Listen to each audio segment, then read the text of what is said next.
Terus kita lanjut ke sirkulasi nih. Nah, sirkulasi ini kayaknya udah paling terakhir nih kayaknya. Jadi sirkulasi itu kita lihat dulu nih bentuk evolusinya nih, mulai dari yang paling simpel. Kalau ikan itu dia itu jantungnya itu cuman ada 2 ruang. Jadi mulai dari ini yang bulatnya kecil itu atrium ya. Jadi atrium itu hall. Kalau kalian lihat atrium itu, kalau di hotel itu kalian masuk atrium itu bagian ruangan atrium itu biasanya di depan. Kalau ventricle atau bilik itu biasanya kan ditaruh di belakang gitu. Jadi atrium itu fungsinya apa? Atrium itu fungsinya penerimaan gitu guys. Kalau ventricle itu baru nanti pemompaannya. Nah, di ikan itu pompanya simpel banget. Dipompa ke insang, ke tempat untuk memperkaya oksigennya. Setelah oksigennya kaya, diedarkan ke dalam tubuh. Terus oksigennya jadi tipis lagi, habis lagi. Jadi kayak CO2 lagi. Terus balik ke jantung deh gitu. Itu buat ikan. Nah, terus di amfibi kan dia ada paru-paru tuh. Udah nggak pakai insang lagi ketika dewasa. Nah, dia itu sirkulasinya itu masih belum, jantungnya masih belum sempurna. Jadi si paru-paru ini bakal punya sistem sirkulasi sendiri, tapi dia itu masih nggak terpisah kayak di mamalia gitu. Dia masih ventrikelnya, alat pompanya itu masih disatuin sama si atrium, sama si sistemik, si pusat, si tubuh. Jadi ketika dia menerima darah ya, jadi ini misalnya ya, dari darah sistemik dari tubuh, darahnya kayak CO2 masuk ke atrium, terus darah dari paru-paru itu juga darah kayak oksigen, darahnya itu bakal nyampur nanti di ventricle, terus kepompa lagi, satunya ke paru-paru lagi, satunya ke tubuh. Jadi darah ke tubuhnya ini masih nggak 100% bersih kayak oksigen gitu, enggak. Jadi dia darahnya agak nyampur kalau di amfibi. Nah, terus itu berusaha diperbaiki di mana? Diperbaiki di reptil. Maksudnya BERT ini kan juga termasuk, tadi aku bilang kan Aves itu hasil evolusinya dari reptil kan ya. Jadi ini BERT ini bisa kalian dekatkan dengan si reptil. Nah, kalau di reptil itu sebenarnya jantungnya itu belum benar-benar terpisah guys. Jadi ventrikelnya itu masih ventrikelnya itu udah mulai bentuk sekat, tapi sekatnya belum jadi gitu doang. Itu reptil. Nah, kalau mamalia sama burung itu sudah jantungnya udah benar-benar bentuknya sudah, ventrikelnya udah nutup. Jadi biliknya ada 2, atriumnya 2, biliknya 2 gitu. Nah, itu untuk jantungnya ya. Jadi untuk pompanya. Nah, kita sekarang bahas pipanya. Karakteristik pembuluh sistemik. Nah, karakteristik pembuluh sistemik itu pertama ada vena nih. Vein yang biasanya kalian lihat di tangannya kalian itu muncul itu vena. Nah, vena itu cirinya apa sih? Vena itu cirinya tekanannya rendah. Kenapa? Karena dia kan pompanya itu kan arahnya keluar ke arteri tuh. Jadi habis dipompa dia kan, kalau kita luruskan ya, misalnya kita gambar ya. Ini misalnya pompa nih. Terus aku kasih sungai jauh banget tuh. Saluran jauh banget. Nah, jadi anggap aja ini pompa, terus ini arteri. Nah, terus dia itu bercabang kemana-mana, sungainya bercabang kemana-mana, set gitu. Terus habis itu setelah bercabang kemana-mana ke setiap kota, atau anggap aja organ itu kota-kota gitu ya, kota-kota yang penting gitu. Terus habis itu dia kembali ke muara gede, muara yang besar banget. Nah, muara itu kan biasanya kalau kalian lihat muara itu jalannya pelan kan, ya seperti itu. Jadi muara vena itu seperti muara, ukurannya gede. Biasanya kalian lihat itu kan vena itu bisa kelihatan di tangan itu, garisnya besar satu gitu. Nah, itu besar, tekanannya rendah, terus banyak katupnya. Nah, ini yang biasanya diapalin doang ini. Jadi kenapa kok katupnya banyak? Jadi gini guys, kan tekanannya rendah. Terus kalau misalnya aku ambil contoh venanya di kaki tuh, kaki itu kan di bawahnya jantung. Terus gimana ceritanya nanti dia itu si darah itu naik ke atas dari, misalnya ini pipa ya, ini venanya di kaki ya. Gimana caranya dia itu sampai ke jantung di atas? Nah, caranya vena ini mengalirkan itu caranya dengan gerakan. Jadi ketika kalian jalan, ketika kalian meremas otot kaki ini bakal ngeremas vena itu dan menekan darah itu naik ke atas. Nah, setelah tekanannya hilang, misalnya kalian selesai kontraksi, gimana caranya biar airnya nggak balik lagi ke bawah? Nah itu makanya ada katup. Makanya si vena itu katupnya banyak. Jadi katupnya itu fungsinya buat apa? Mencegah si darah itu kembali. Darahnya itu biar satu arah lurus ke jantung semua. Gitu. Terus sudah jelas ya kalau vena sistemik itu pasti membawa CO2, kayak CO2 terus dibawanya ke jantung. Nah, kalau arteri gimana nih? Arteri itu kan dari asal pompanya, hasil dari pompanya. Berarti tekanannya tinggi. Kalau tekanannya tinggi berarti gimana? Tekanannya tinggi ini berarti dia dindingnya tebal. Jadi kalau vena kan tadi aku ngomongnya besar. Dia itu vena itu besar tapi dindingnya tipis. Jadi kalau kayak pipa itu kayak selang itu selangnya itu karetnya tipis. Nah, kalau arteri ini itu kayak pipa PVC gitu. Selangnya itu pipanya itu tebel, bikinannya tebel. Kenapa? Karena tekanannya besar. Jadi dia biar nggak pecah. Dia dibentuk oleh si dinding yang tebal. Nah, terus dia membawa oksigen mengedarkan oksigen ke seluruh tubuh. Terus ada juga kapiler. Nah, kapiler ini anggapannya kalau jadi kotanya itu kalau tadi pakai analogi saluran air, berarti nanti kapiler ini yang di kota. Kalau di kota gimana? Berarti nanti dia pipanya kecil-kecil, tapi banyak. Kenapa kok banyak? Nah, ini kan dia itu bercabang-cabang banyak banget. Buat apa? Karena fungsinya kan tadi aku ngomong kan kalau nutrisi itu bertukar itu kayak misalnya di ginjal. Di ginjal itu kan tadi bertukarnya itu lewat difusi kan aku ngomongnya. Nah, untuk organ lain gimana? Sama aja sebenarnya. Jadi kapiler ini tempatnya berdifusi zat-zat nutrisi ke bagian tubuh. Nah, karena dia butuh difusi kan melewati. Jadi difusi ini nanti akan melewati permukaannya. Jadi difusinya ini berarti bakal butuh luas permukaan yang tinggi. Biar apa? Biar tempat untuk saling bertukarnya semakin banyak gitu. Makanya kapiler itu kecil tapi cabangnya banyak. Nah, yang paling terakhir itu ada limfa. Ini limfa itu apa sih? Limfa itu dia itu jadi kalau misalnya habis kapiler ini kan nyuplai air, nyuplai nutrisi, nyuplai air ke jaringan tuh. Nah, kalau semisal yang disuplai itu kebanyakan, gimana cara ngembalikinnya? Nah, ngembalikannya itu pakai limfa. Jadi pembuluh limfa ini intinya itu untuk mengembalikan kelebihan cairan di jaringan buat dikembalikan ke dalam sistem sirkulasi, dikembalikan ke jantung. Balikannya lewat mana? Nanti ketika di vena dekatnya subklavikula ya, aku ngomong klavikula itu ini ya, selangka. Di selangka itu bagian tulang yang ada di dekatnya leher kalian tuh di bagian bahu itu ada tulang. Nah, itu di bawahnya ada vena. Di situ itu vena itu yang kan venanya di situ dekat jantung tuh. Dan nah, jadi limfa itu bakal ngembaliin cairan ke dalam darah lewat vena itu tadi, lewat vena subklavikula. Itu untuk limfa. Terus juga limfa itu ada nodusnya. Ada nodus itu apa sih? Nodus itu bintil atau titik gitu. Nah, nodusnya isinya apa? Isinya itu kayak, jadi selain buat pengembalian kelebihan jaringan, limfa ini dipakai buat anggap aja pos operasinya sel-sel limfosit. Jadi sel-sel imun itu ditugaskan dia itu bisa lewat si jaringan limfa. Terus pos-posnya itu istilahnya tempat pangkalan-pangkalan dari limfosit itu ada di nodus-nodus itu gitu. Nah, terus kita masuk ke sel darahnya nih. Sel darah ini berarti nanti bakal masuk ke sistem imun sedikit juga. Kita mulai dulu dari yang sel darah merah.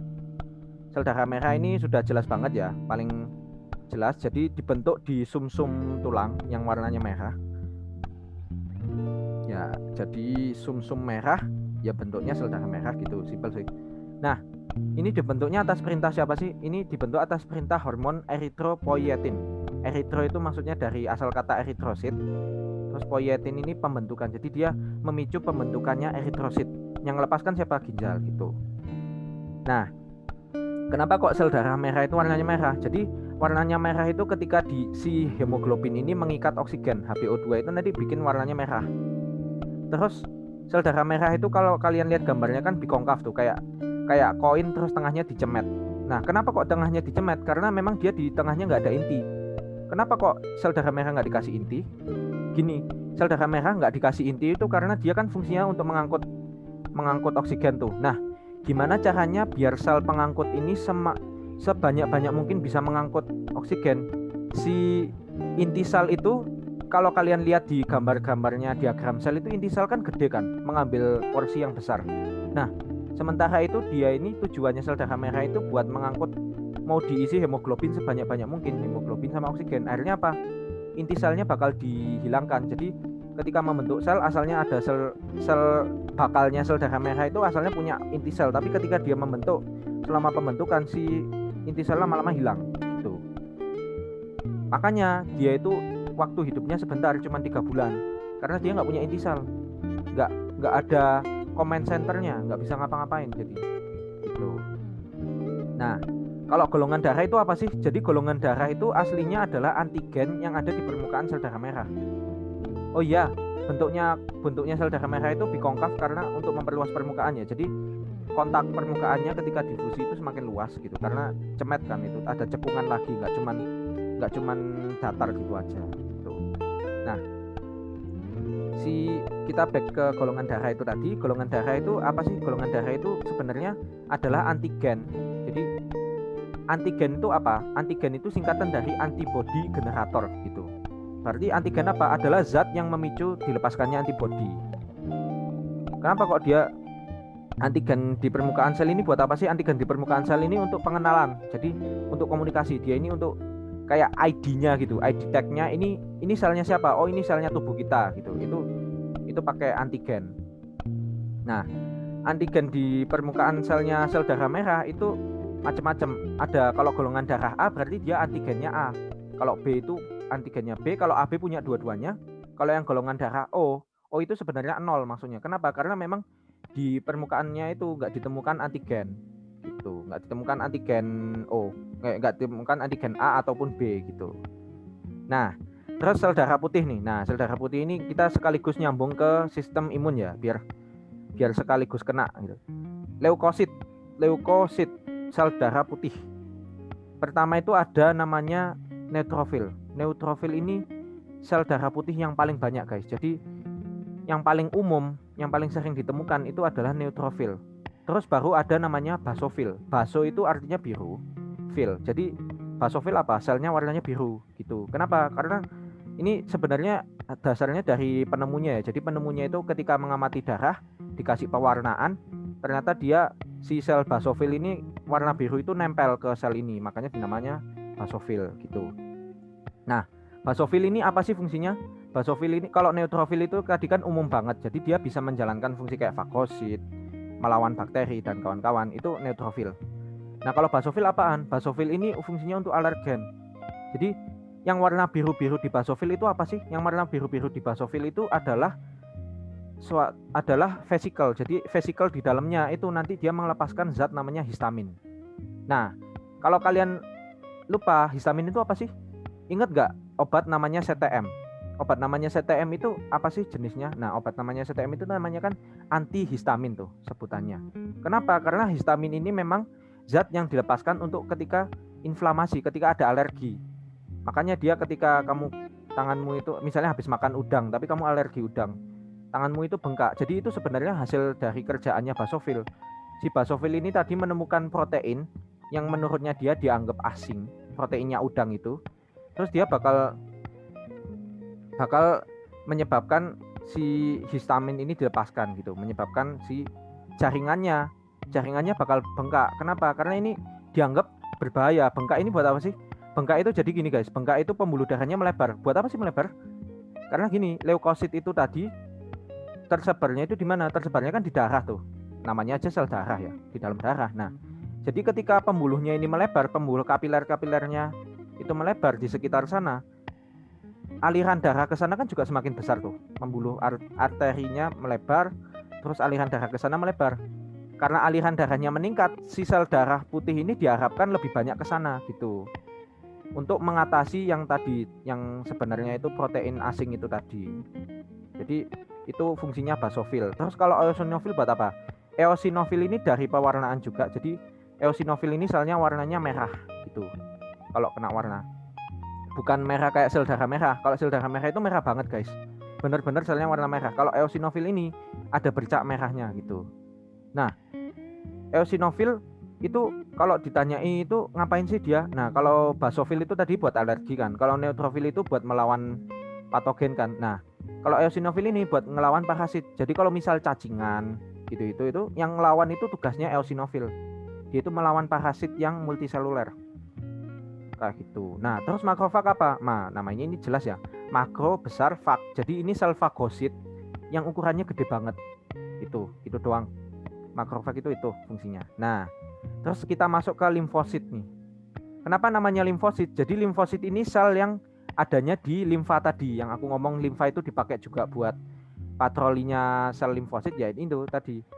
Jadi sel limfosit itu bakal patrolinya di sana dan pos-posnya itu di nodus-nodus limfosit. Nah, limfosit itu ada dua secara umum. Yang pertama sel T sama ada juga sel B. Sel T ngapain nih? Sel T itu fungsinya biasanya dia untuk respon selulernya. Jadi dia bagian reconnaissance sama attack gitu. Kalau misalnya gini ya, kalau misalnya leukosit nih, kalau misalnya sel darah putih itu kita anggap sebagai suatu suatu pertahanan ya gitu, lembaga pertahanan.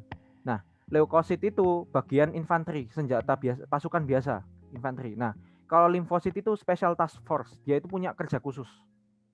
Si sel T ini fungsinya ngapain? Sel T ini fungsinya untuk buat reconnaissance, jadi buat mengenali, sama untuk dia targeting, jadi dia menarget. Nah, gimana caranya? Jadi gini, makrofag ini tadi kan habis makan bakterinya. Nah, bakteri ini nanti bakal dicerna, terus hasil sisa cernaannya itu bakal dilaporin ke sel T. Nah, nanti si sel T ini setelah dikasih laporan sama makrofag, dia baru balik ke pembuluh limfa, terus masuk ke nodus limfa. Ke nodus limfa ngapain? Ngenodus limfa dia ngelaporin ke sel T yang lain ataupun ke sel B. Jadi nanti ada sel T yang helper. Helper itu nanti fungsinya yang buat tadi. Sama ada sel T sitotoksik. Sito itu sel, toksik itu beracun. Jadi sitotoksik ini ngapain? Nah, sitotoksik itu yang bagian eksekusi. Eksekusinya tertarget. Jadi dia assassinate gitu. Dia sudah dapat laporan dari sel T. Oh, ini loh patogen kita itu bentuknya kayak gini. Lawannya cirinya kayak gini. Nanti sel sitotoksik yang bagian datang ke lokasi terus membunuhi satu-satu gitu. Nah, terus sel B ngapain nih? Sel B ini dia itu bakal melepaskan imunoglobulin. Imunoglobulin itu apa? Imunoglobulin itu IG guys, yang biasanya kalau kalian lagi apa sih yang sekarang itu tes buat COVID itu kan salah satunya ada pakai IG. Kenapa kok IG? Jadi gini, setelah T helper tadi itu ngasih tahu sel B, dia itu nanti ngasih tahu sel B itu bakal berespon dengan melepaskan senjata jarak jauh gitu. Jadi kalau B ini dia anggap aja orang yang ngendalin drone gitu. Nah, drone-nya apa? Drone-nya itu imunoglobulin. Imunoglobulin ini macam-macam. Jadi ada yang imunoglobulin G, itu yang paling melimpah. Jadi dia yang paling umum. Kalau di darah, di tes itu yang paling banyak IgG. Jadi kalau kalian yang tes COVID itu ada IgG sama nanti ada lagi IgM. Nah, IgM itu apa sih? IgM ini fungsinya buat respon paling awal. Jadi kalau habis ada penyakit gitu ya, habis ada patogen, IG ini nanti bisa nempel. Jadi cara kerjanya imunoglobulin itu dengan drone-nya nanti bakal nempel gitu. Jadi kayak sticky bomb. Kalau di game-game itu kayak sticky bomb. Jadi dia bakal nempel ke patogen. Terus nanti bakal memberikan damage. Damage-nya macam-macam. Ada misalnya nempel terus akhirnya karena nempel bisa dikenali sama sel fagosit, akhirnya difagosit. Itu penandaan, itu namanya opsonisasi kalau itu. Nah, terus ada juga kalau misalnya patogennya ternyata racun, dia itu bisa menetralisir racun dengan apa? Nempel ke bagian beracunnya gitu. Itu imunoglobulin. Yang M itu kita masuk ke IG yang M itu buat respon awal. Jadi kalau di tes COVID, kalau kalian tesnya itu yang positifnya itu M-nya, berarti kalian barusan kena gitu guys. Itu IgM, makanya IgM dipakai. Kalau IgG ini melimpah, jadi kayak yang paling melimpah buat melihat. Jadi kalau di tesnya itu ada IgG sama IgM. IgG ini cuma buat ngelihat, oh ini banyak apa enggak sih. Kalau ada kenaikan IgG berarti kalian sedang melawan sesuatu. Nah, kalau ada IgM-nya berarti kalian barusan kena. Terus ada juga IG yang lain, imunoglobulin yang lain. Contohnya IgA. IgA ini disekresikan dilepaskan di bagian tubuh yang ada sekresinya. Sekresi apa sih? Contohnya nih, lendir. Jadi di lendir itu ada IgA. Terus juga ada di ASI. ASI kan termasuk zat yang dilepaskan oleh tubuh kan, itu disekresikan oleh tubuh. Itu ada. Nah, terus juga di air mata. Air mata itu juga ada IgA-nya. Terus kalau IgE itu fungsinya buat alergi. Jadi selain yang basofil tadi ngelepasin histamin, si sel B ini juga bisa membantu melepaskan si imunoglobulin E buat membantu respon alergi. Terus yang D ini baru yang respon laten. Gimana tuh maksudnya respon laten? Jadi IgD ini IG yang mutakhir. Kalau misalnya drone G ini, drone seri G itu seri yang basic. Kalau D ini seri yang spesifik. Jadi IG yang D ini baru dilepaskan ketika dia baru sudah mengenali dengan baik patogennya gitu. Nah, terus ada juga sel darah yang terakhir platelet. Ini yang biasanya buat pembekuan darah. Jadi ketika dia pecah bakal melepaskan trombokinase untuk membantu pembekuan darah. Gitu. Itu sel darah termasuk untuk sistem imun juga.